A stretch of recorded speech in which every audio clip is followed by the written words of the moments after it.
별로 그렇게 해피하지 않으세요? 표정들이 해피하시죠? 예. 제가 어떤 선물을 드릴까 하다가 제가 좋아하는 시인 중에 용혜원이란 시인이 있어요. 그분이 늘 간절한 어머니 생각.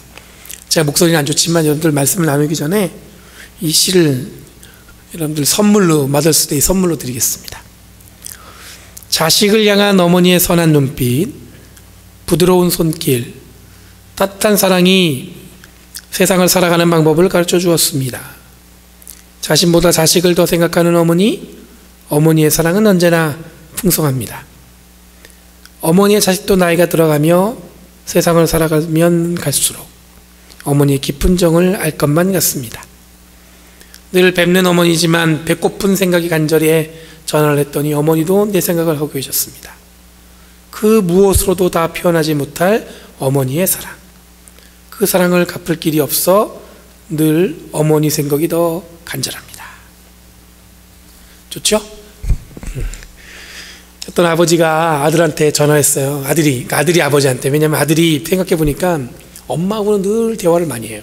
대부분 자식들이 그렇습니다.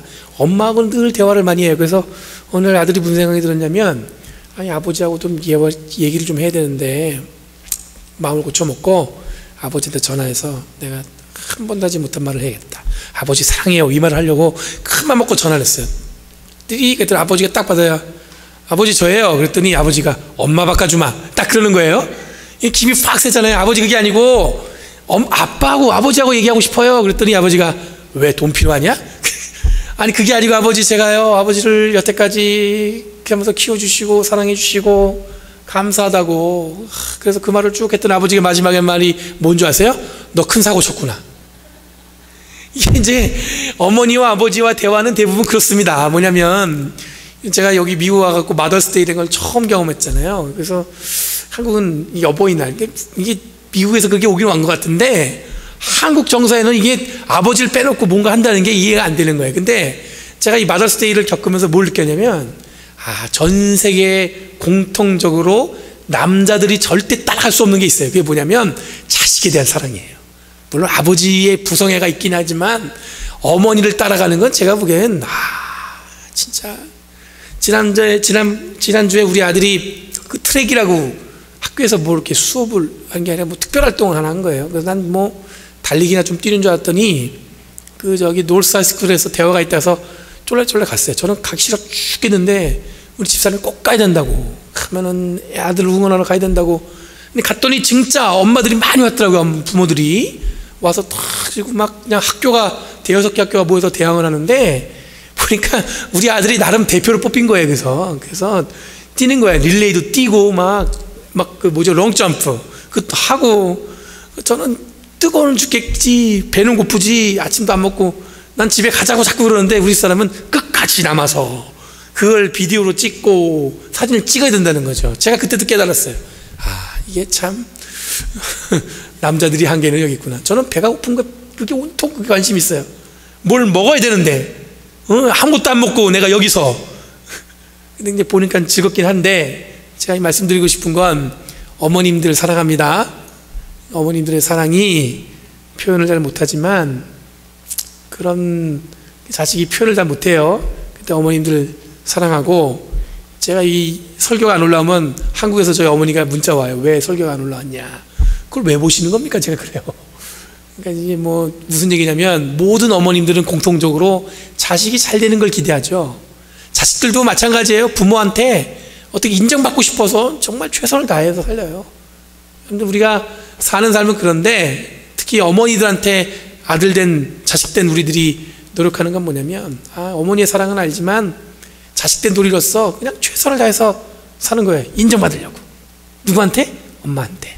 그러니까 여러분들 혹시 자녀들한테 서운한 마음이 있어도 마음 한 구석에 접어두시고 자녀들은 그런 마음이 늘 있다는 거 여러분 기억해 주세요. 제가 아직은 부모의 마음에 있어서라기보다는 자식의 마음에 있어서 얘기할 나이인 것 같아요. 그래서 말씀드리는 겁니다. 여러분들 또 이것도 한번 생각해 보세요. 기독교인들이 여러분들 하나님께 인정받는 방법은 뭐예요? 여러분들 하나님이 우리를 자녀로 삼으셨잖아요. 그럼 우리는 어떤 마음을 살아야 돼요? 하나님한테 인정받아야죠. 그런 마음으로 사는 거예요. 우리가 아버지 하나님 하는데, 하나님을 여러분들 어떤 분들은 굉장히 엄혹하고 아주 그냥 한결같이 우리를 갖다 이렇게 엄격하게 대하시는 분만 생각하는데, 부모라고 생각해 보세요. 어떤 마음이에요? 저는 여러분들 오늘 이 시간이 마더스데이면서 하나님의 자녀로서도 우리가 어떻게 이 땅을 살아갈 수 있는지에 대해서 고민하는 저와 여러분이 되기 원합니다. 여러분, 신앙생활하면서 제자들도 그렇고 우리 믿는 자들도 그렇고 늘 고민하는 것 중에 하나가 뭐냐면, 우리 안에 부딪혀 있는 많은 닥쳐 있는 그런 과제들, 어려움, 그 두려움을 이겨내는 방법을 찾는 거예요. 근데 꼭 여러분, 종교를 가진 사람이나 안 가진 사람이나 모든 인간이 갖고 있는 삶의 어떤 목적, 삶의 고울이 뭐냐면, 어디 있냐면 제 삶의 두려움을 없애는 거예요. 여러분들 나이 드는 게 두려워요. 그러신 분도 계시죠? 그리고 어쩔 땐 뭐예요? 이 시간 가는 게 두려워요. 내가 뭔가를 앞에 그때까지 해야 되는 게 많은 사람들은, 어떤 분들은 이런 물질이 없는 게 두렵습니다. 그렇죠? 물질이 없으면 두려워요. 이 세상을 살아갈 때 여러분 그만큼 두려운 게 어디 있겠어요. 그리고 여러분, 시험 있는 사람은 시험이 두렵기도 하고, 삶에 있어서 내가 갖고 있는 어떤 그런 새로운 시작을 준비하는 사람들 같은 경우는 새로운 시작이 두려워요. 두려움 없이 사는 사람은 없습니다. 그렇죠? 여러분, 죽음이 두렵습니다. 죽음이 나에게 기쁨이요, 이렇게 얘기하는 사람은 없어요. 죽음은 늘 두려운 거예요. 전 요즘에 제 딸이 크는 게 두려워요. 무슨 생각이냐면, 제가 이제 내 마음대로 안 되겠구나. 어느 순간에 딱 생각이 들었어요. 아빠가 얘기한 대로 다 들었는데 이제 안 들어요. 두려워요. 그걸 제가 두려움이라는 표현을 했지만 당연하게 여러분들 부모로서 겪어야 될 일이겠죠. 우리의 삶에는 늘 두려움이 있습니다. 그 두려움이 있는데, 그 두려움을 이겨내는 방법이 여러분들 우리에게 큰 과제예요. 오늘 이건 본문에서, 앞에 있는 본문에 보면은 여러분들 아나니아와 삽비라에 대한 이야기가 있습니다. 여러분들 그 이야기를 보면은 우리가 굉장히 큰 퀘스천이죠. 그 제사를 갖다 팔았는데 교회에 들고 올려다가 무슨 생각이 들었냐면, 조금 좀 아깝다는 생각이 들어서 반 정도는 챙기고 반만 갖고 온 거예요. 근데 그것 때문에 여러분들 그 아나니아와 삽비라가 어떻게 됐습니까? 다 죽게 됩니다. 그거를 여러분들 우리가 어떻게 이해되나? 그건데 여러분들 그것도 여러분 하나의 두려움이에요. 뭐냐면, 자기 마음 한구석에 혹은 두 가지 두려움이 있어요. 이걸 다 드리면 내가 어떻게 살까 하는 두려움도 있었을 것이고, 두 번째는 뭐냐면, 그렇게 드리고 나면 자기가 숨겼잖아요. 제가 반 숨겼던 걸 모르겠지, 남들은. 근데 여러분들 그게 뭐냐면, 내가 들킬까봐 여러분들 생각하는 두려움이 있어요. 내가 갖고 있는 생각, 내가 갖고 있는 마음가짐, 이게 누구한테 들킬까봐. 오늘 본문에도 보면은 여러분들 이 결론적으로 말씀드리면, 오늘 본문에 나타난 제자들은 본격적으로 자기들의 삶에 닥치게 될 어려움과 고통과 힘듦에 대한 두려움을 다 이겨내버렸어요. 할렐루야. 자기에게 닥칠, 예수를 믿고 예수를 따르고 예수님을 복음을 전하는데 그 닥칠 어려움과 두려움을 이겨낼 그 용기를 얻게 된 게 오늘 본문의 내용이에요. 여러분들, 우리가 어떻게 보면은 그 당시에 여러분들 예수님 믿고 부활하신 이후에 십자가 달려 돌아가시고 부활하신 이후에 제들의 삶은 여러분들 성령이 이끄시는 삶이었잖아요. 근데 생각해 보세요. 여러분들 그 죽을 수밖에 없는 상황이에요. 복음을 전한다는 것 자체가 핍박이 온통 그 삶을 휘어잡는 그런 시대였어요. 근데 이분들이 어떻게 되냐면 죽는 게 두렵지 않아요. 오늘 뒤에 마지막에 보면 뭡니까? 예수의 이름으로 자기가 어떻게 돼요? 고난받는, 핍박받는 것에 대한 어떤 거예요? 갑자기 자랑스러움이 생긴 거예요. 이게 오늘 본문의 내용의 중심입니다. 본문에 보니까 솔로몬 행각에 보였습니다. 오늘날 얘기하면 여러분들 사람들이 모여서 이야기 나누는 것이에요. 옛날로 따지면, 한국으로 따지면 뭐냐면 빨래터예요. 빨래에서 여러분 빨래터에서 빨래하면서 어젯밤에 무슨 일이 있었는지, 어제 무슨 일이 있었는지 그 동네에 뉴스가 다 전해지잖아요. 오늘날 한번 여기가 보겠습니까? 뭐 같이 모여서 이런 말을 알면 안 되겠지만 서로 이야기를 나누는 곳이 어디냐면 솔로몬 행각이에요.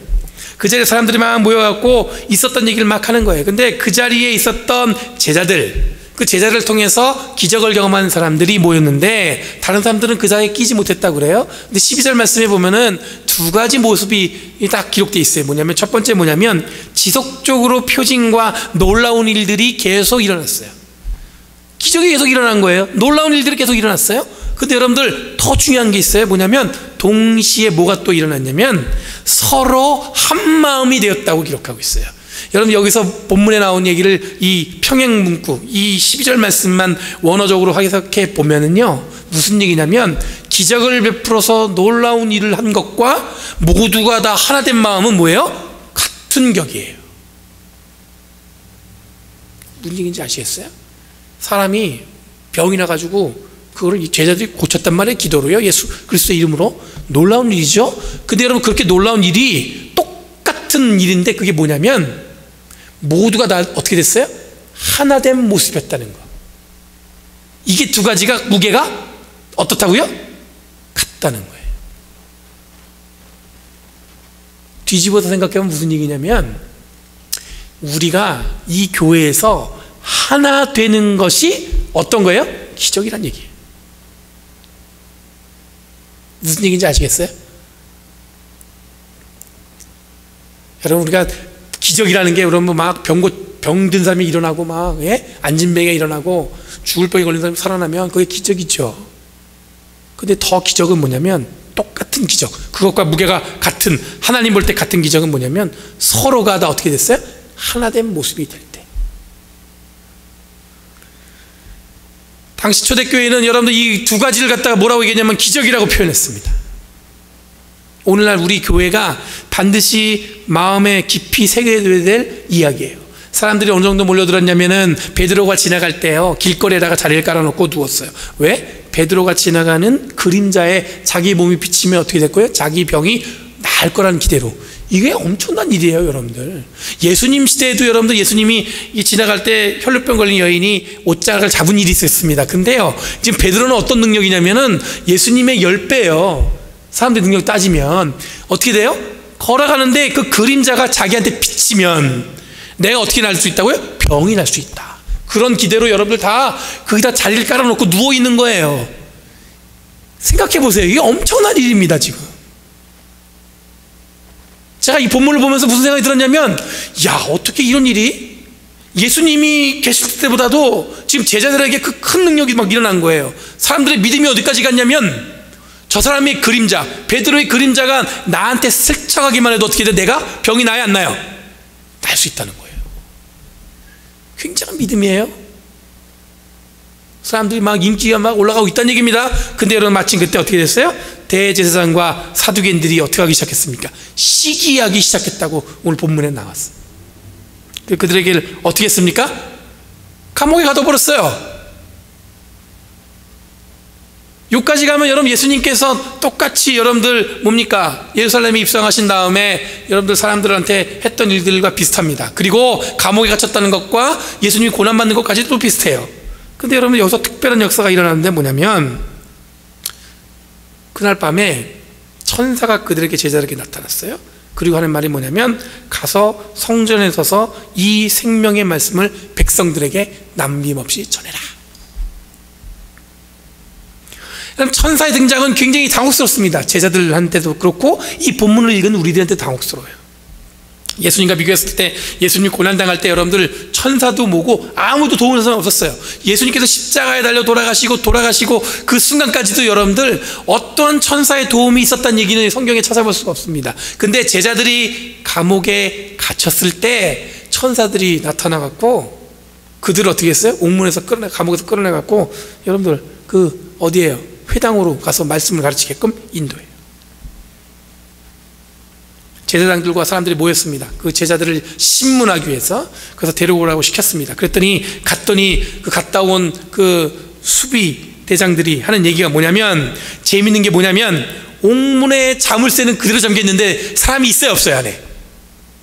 없는 거예요. 여러분 이게 굉장히 저는 읽으면서 무슨 생각이 들었냐면 아니 예수님이 고난받으실 때는 그대로 내버려 주셨는데 왜 제자들이 감옥에 갇혔을 때 천사가 그들을 갖다가 끌어다가 어떻게 했어요? 말씀을 가르치도록 회당으로 집어넣는가. 제가 두 가지 생각이 들었어요. 뭐냐면 첫 번째 뭐냐면 이 천사를 누군가 보낸 거다. 왜냐하면 천사란 용어 자체가 안겔로스란 헬라어인데 그게 뭐냐면 보내받음을 받은 자, 보내심을 받은 자란 뜻이에요. 누군가한테 여러분 수동적인 거예요. 스스로 오는 게 아니에요. 누가 보내야만 오는 거예요. 아, 하나님이 계획은 좀 다르구나, 좀 다른 방향이구나. 두 번째는 뭐냐면 여러분들 풀려난 다음에 도망가야 되잖아요. 도망가지 않고 어디로 갔어요? 회당으로 갔어요. 뭐 하려고요? 생명의 말씀을 전하려고. 아, 이건 뭐냐면 보내심을 받은 자들이 천사죠. 그들이 제자들을 뽑아다가 뭐 했어요? 생명의 복음의 말씀을 계속 전할 수 있도록 돕는 거구나. 그러니까 살려낸 게 아니에요. 그 죽음에서 죽을 것 같은 사람들을 갖다 살려낸 게 아니라 그들을 어떻게 한 거예요? 말씀을 전할 수 있도록 그 방향을 만들어 준 거예요.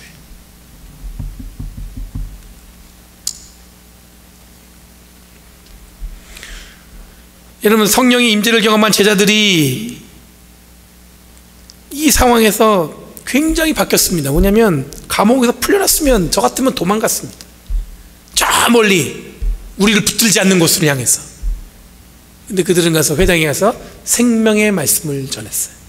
어디 있나 수소문했더니 제자들이 거기 몰려있다는 겁니다. 그래가지고 성전 경비대들이 그쪽으로 들이닥쳐서 잡아오려고 갔습니다. 근데 모여있는 사람이 너무 많으니까 그들이 폭동을 일으킬까봐 두려워서 어떻게 했어요? 폭력을 행사하지 못하고 그냥 어떻게 보면 모셔온 거예요. 지금 그들이 하는 행위가 여러분 어떤 모습이냐면 굉장히 놀라운 것들이에요.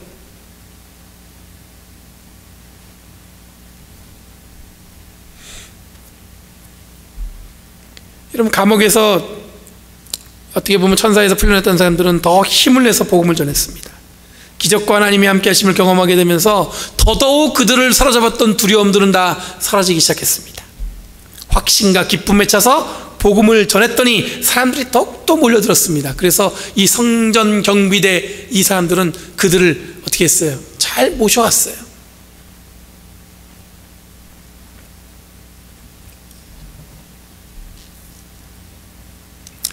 오늘 본문에 베드로와 사도들의 마음을 확인할 수 있는 본문 내용이 있어요. 뭐냐면 사람에게 복종하지 않고 하나님께 복종하겠다. 여러분, 짧은 한 문장이지만 이 안에는 여러분들 많은 것이 담겨져 있습니다. 뭐냐면 너희들은 왜 예수님이, 그 사람들이 얘기하는 거예요. 왜 너 하지 말라는 거 계속 하냐는 거죠. 예수를 왜 전하는 거예요? 그의 핏값을 왜 우리한테 다 떠넘기냐는 거예요. 이게 자기들 찔려서 하는 얘기겠죠. 그러면서 하는 얘기가 뭐냐면 왜 말을 안 듣냐는 거예요. 그렇기 때문에 지금 이 사람들 신문하고 있고, 그렇기 때문에 제자들을 감옥에 가뒀다고 얘기하는 겁니다. 그런데 그때 이 베드로와 사도들이 하는 얘기가 뭐냐면 사람에게 복종하지 않고 하나님께 복종하겠다. 이걸 다시 뒤집어 생각하면 우리에게도 똑같이, 여러분, 하나된 모습이라고 여러분 말씀드렸잖아요. 이 사람들이. 그럼 그들이 결정한 건 뭐예요? 어떻게 하나 된 거예요? 사람에게 복종하지 않고 누구한테요? 하나님한테 복종하고. 사람을 컨선하네요? 아니면 여러분들 하나님을 컨선하고 있어요? 저와 여러분의 관심이 지금 이 자리에 여기 계신 여러분들이 지금 관심이 어디에 있습니까? 사람한테 관심 있나요? 아니면 하나님한테 관심 있나요? 여러분, 이 질문이 들었을 때 뭐 그런 걸 쉬운 걸 질문하나 그러셨죠? 여러분, 계속 한번 머릿속에, 계속 마음속에서 되새겨 보세요. 여러분들의 삶은 지금 사람한테 집중하고 있나요? 아니면 하나님한테 집중하고 있나요? 다시 한번 여쭤볼게요. 여러분들의 삶은 사람한테 집중하고 있나요? 하나님한테 집중하고 있나요? 여러분이 지금 살고 있는 삶, 지금 살아가고 계시잖아요. 여러분이 지금 사는 삶은 사람한테 집중하고 있나요? 하나님한테 집중하고 있나요?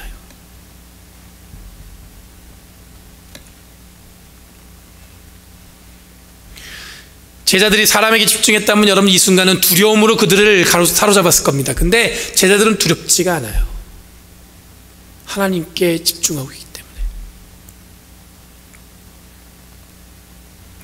여러분, 우리가 예수님을 믿는다는 것은 예수를 죽인 원수에게도 복음을 전해야 한다는 담대함을 가졌다는 의미가 함께 여러분들 그 안에 숨겨져 있어요. 무슨 얘기냐면, 여러분, 예수님을 믿고 따른다 얘기는 여러분들 예수님처럼 사랑한다는 얘기거든요. 그럼 예수님처럼 우리가 산다고 노력하잖아요.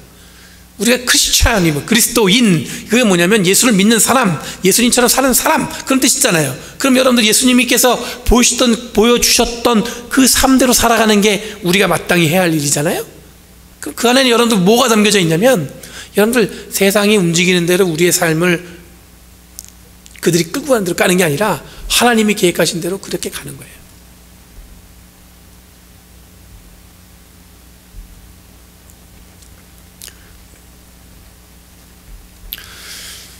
여러분, 이 말에 여러분 예수님을 죽였던 자들, 다시 한번 제자들을 불러놓고 신문한 자들을 분노하게 만들었습니다. 저는 사람한테 인정받으려는 게 아니라 하나님한테. 이 말이 이 사람들을 분노하게 하는 거예요. 그러면 자기들이 한 일은 뭐 한 거예요? 하나님과 상관없는 일이 된 거예요. 이때 한 사람이 등장하는데 누구냐면 율법 선생 중에 가마리엘이라는 사람입니다. 이 사람은 여러분들 바울의 스승이기도 해요. 이 사람이 등장해서 한 얘기가 뭐냐면 딱 두 가지 얘기를 합니다. 첫 번째, 이들이 하나님의 일을 한 사람인지 사람의 일을 한 사람인지를 구별할 수 있는 방법이 있다는 거예요. 왜냐하면 드나라는 사람이 있었는데 막 앞에 사람들 막 나섰을 때 한 400명 정도 따랐대요. 근데 드나가 죽자마자 다 흩어져 버린 거예요. 또 여러분들 갈릴리 사람 유다도 나타나는데 사람들이 막 나타나서 그 사람을 막 쫓더래요. 근데 그 유다도 죽으니까 어떻게 돼요? 어떻게 돼요? 따르는 사람들이 다 흩어져 버렸어요. 이 가말리엘이 얘기한 뭐냐면 예수님을 따르는 자들이 이미 돌아가셨잖아요. 십자가 달려 돌아가시고 부활하셨다고 제자들은 고백하는데 그들은 부활하신 예수님을 만나지 못한 거예요. 그러니까 자기들은 어디에 머물러 있냐면 예수님께서 십자가에 달려 돌아가셨어요. 이 세상에 안 계세요. 그럼 따르는 자들은 어떻게 되는 거예요? 하나님의 뜻이 아니면 어떻게 되는 거예요? 그 따르는 자들은 어떻게 되는 거예요? 네? 이 어려운 질문인가요? 하나님의 뜻이 아니면 그 사람들은 다 흩어져 버리는 거예요. 없어져 버리는 거예요. 앞에서 여러분 드나가 그랬고 여러분 갈릴 사람 유다가 그랬다는 겁니다. 이 가말리엘 예언, 이 율법 교사가 하는 얘기예요. 그러니까 두고 보자는 거예요. 왜냐하면 잘못하면 이 말이 더 중요해요. 우리가 지금 하는 일이 하나님의 뜻을 거스르는 일이 될 수 있다는 거죠. 그러니까 사람들이 다 좋다고 그랬어요. 그러니까 그렇게 하도록 놔두자는 거예요.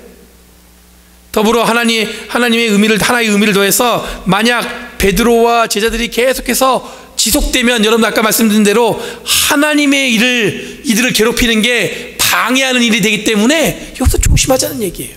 그래서 어떻게 했어요? 제자들을 갖다가 전하지 말라고, 그래서 그냥 보낸 건 아니고 때리고 보냈어요. 다시는 예수를 전하지 마라. 딱 때리고 보냈더니 41절에 이렇게 얘기합니다. 41절 말씀 한번 보겠습니다. 사도들은 예수의 이름 때문에 모욕을 당할 수 있는 자격을 얻게 된 것을 기뻐하면서 공회에서 물러났다. 예수님 때문에 모욕당하는 게 기쁘다고 지금 얘기하고 있어요. 기쁘다고. 그것도 여러분 왜 기쁘냐면 모욕을 당하는 자격을 얻게 돼서 기뻐하면서 나왔다는 거예요. 여러분 예수님을 믿는 것 때문에, 예수님을 전하는 것 때문에 지금 매질을 맞았습니다. 그런데 제자들이 하는 얘기가 뭐냐면 이렇게 매 맞는 게 뭐 때문에 기뻐요? 그런 자격을 얻었기 때문에 기쁘다는 거예요.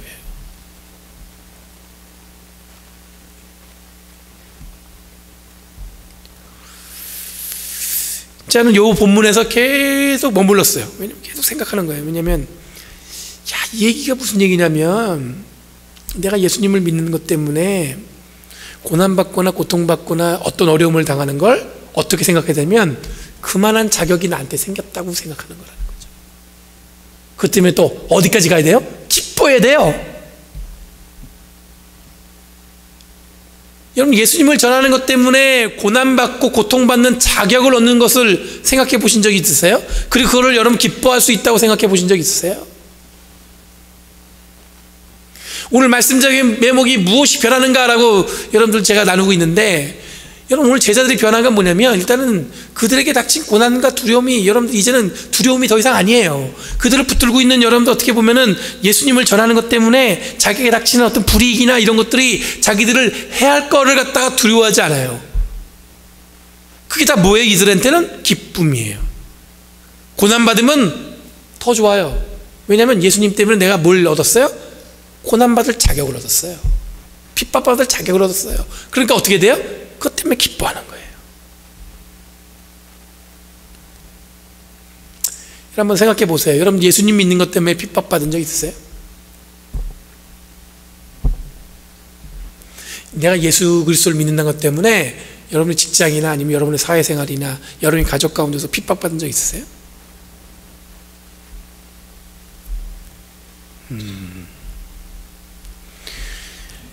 침묵은 없다는 얘기를 제가 이해하겠습니다.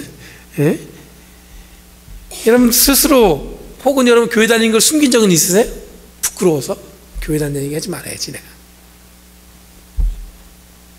예전에 제가 중고등부 아이들 데리고 저 강원도의 고성이라고요. 이렇게 쭉 넘어가면은 있어요. 그게 고성이 굉장히 좀 동네가 이 속초 근처거든요.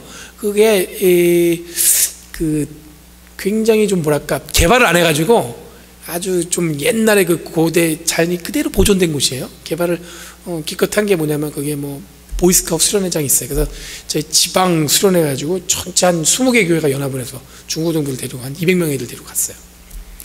갔는데 그 보이스카우트 그 훈련장이기 때문에 그 숙소도 쓰고 거기 시설 쓰는데 제가 거기서 일을 하고 있는데 거기 담당자분이에요. 근데 그분이 쑥 지나가면서 자기 직원들한테 한 얘기 뚝 던지는데 뭐라고 얘기했냐면 내가 괜히 교회 집사라고 얘기해가지고 귀찮아 죽겠네.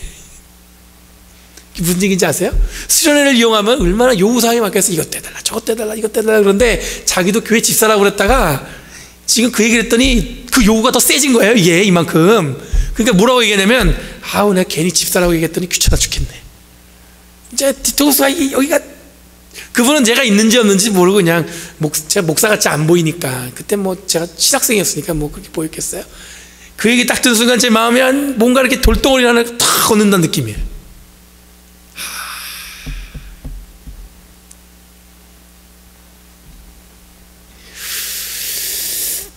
여러분 우리가 요즘에는 예수님을 믿고 사는 것이 여러분들 그것 때문에 비난받는 시대가 아니라 오히려 여러분들 교회 다니는 사람들이 안 그런 사람들과 똑같다는 소리는 듣죠.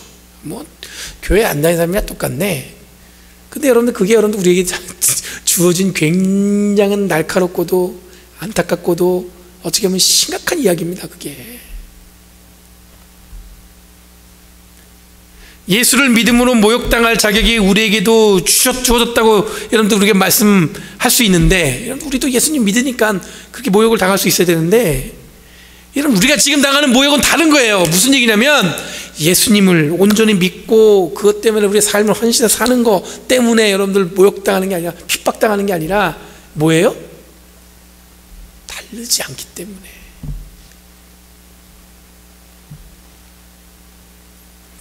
여러분 교회는 많은 이적이 일어나는 곳입니다. 기적이 있는 곳이에요. 그렇게 믿으세요?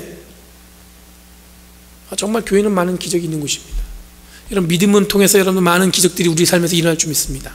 여러분의 삶에서도 그 하나님이 보여주시는 놀라운 기적이 있는 줄 믿습니다. 그런데 정말 중요한 건 뭐냐면 그 기적만큼 중요한 게 뭐냐면 지금 한 마음 한 뜻일 수 있을 수 있도록 노력하는 게 여러분들 우리가 그 기적을 경험하는 방법 중에 하나라는 거죠.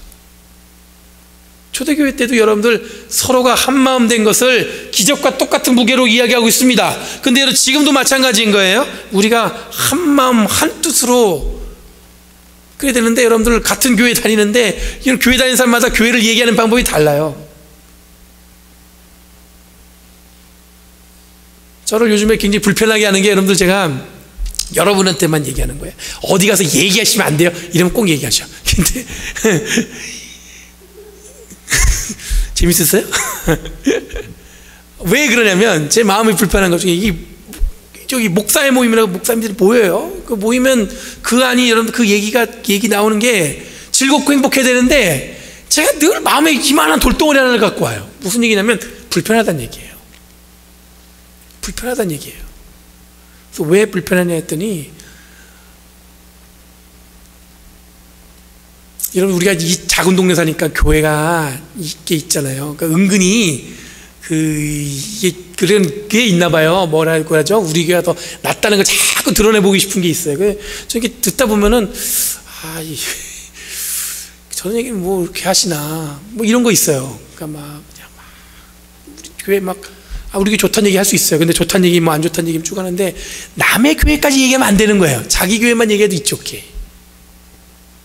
제가 그래서 무슨 얘기 들었냐면 같이 예수님 믿는데 울타리 하나 쳐놓고 이름만 다를 뿐이지 똑같은 예수님의 제자인데 뭐 이렇게 심각하게 생각하냐고 그러면서 뭐 다 한마음 한뜻은 여러분들 우리한테만 한 얘기 아니라 모든 믿는 자들이 한마음 한뜻일 때 여러분 그때 여러분 교회는 비로소 능력이 일어나기 시작한다는 겁니다. 요즘 시대에 여러분들 왜 교회가 세상과 똑같다는 얘기 듣냐면은 우리가 삶이 엉망이라서요? 물론 그럴 수 있어요. 그 때문에. 근데 대부분 여러분들 엉망인 사람 별로 없어요. 제가 여러분들 개인적으로 다 아는데 엉망으로 사는 사람 한 명도 없어요. 뭐가 왜 다르다고 얘기하냐면 딱 한 가지 이유에 뭐냐면 똑같이 교회 다니고 예수님 믿는 사람들인데 여러분 예수 믿는 사람들이 만나면 기쁘고 좋고 서로를 격려하고 서로를 위로하고 이런 마음이 있어야 되는데 저게는요 은혜가 없어요. 그 교회 내가 안 가봐서 저는 몰라요. 저는 안 가봐서 모르겠어요. 그런데 그런 얘기 너무 쉽게 해요. 하나님의 교회거든요. 그러면 우리 교회가 그래서 더 좋아요 이렇게 얘기하는 것도 아니야. 그렇다고 한마음 한뜻이 된다는 건 무슨 얘기냐면 우리가 하나 된 모습으로 우리가 정말 하나 된 모습, 당연히 이건 기본이죠. 근데 여러분 우리가 이 동네에서 이 프로지노 지역에서 같이 예수님 믿고 인종이 달라도 같이 신앙이 크리스찬이라면 우리가 뭘 하는 거예요? 하나 된 마음으로 그들과 마음을 합할 수 있는 거죠. 특히 한국 사람이라면 더 그런 마음이 있어야 될 거 아니겠어요? 서로를 격려하고 그래 니네 교회 뭐 한다지? 우리가 기도해 줄게. 목사님이 새로 하셨다지? 야 기대되겠다. 그런 마음은 없고 어떻게 되나.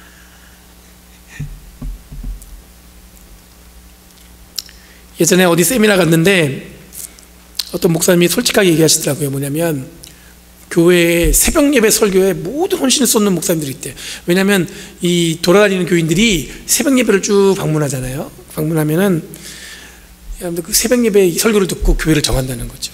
그 얘기 무슨 얘기냐면 교회를 잘 다니는 사람을 우리 교회로 데리고 오게끔 정착을 시키려고 노력한다는 얘기예요. 여러분 우리 동네에는 뭐 그런 게 아니지만 한국에는 한국 사람들 많으니까 그런 경우가 있나 봐요. 그래서 제가 그 얘기를 듣고 그럼 목사하고 여러분들 다른 사람하고 뭐가 다를까 이런 생각이 들었어요. 그리고 조금만 인내하고 참으면 어떻게 하면 저 교회가 문제가 생겨서 깨질까 이것만 생각하고 있는 사람도 있다는 거죠. 그냥 그거 되게 천박한 거예요. 어떻게 보면 되게 부끄러운 거예요. 근데 그거를 아주 자연스럽게 여러분 왜 다른 요즘 시대에 여러분 우리가 능력이 없다는 소리 듣냐면은 우리가 다르다고 생각하기 때문에 그렇습니다. 저들과 우리는 똑같습니다. 여러분 우리가 어디에 콘선하는 거예요? 어디에 죽지명해야 되냐? 믿지 않는 자들을 향해서 이야기할 뿐이죠. 제가 하나의 예를 요만큼만 들어서 요만큼만 얘기했는데 여러분 우리는 제자들이 기적을 일으키고 사람들 주위에 둘러싸였어도 그럼에도 불구하고 예수를 전하는 자로서의 당할 모욕을 기쁨으로 여길 수 있어야 된다고 여러분들 이야기하는 이유 중에 하나는 뭐냐면 우리가 지금 믿는 예수 그리스도 그거 하나로 여러분들 우리는 모든 게 다 끝난 거예요. 다른 거는 여러분들 우리한테 어떤 것도 우리의 마음을 흔들어서는 안 된다는 겁니다.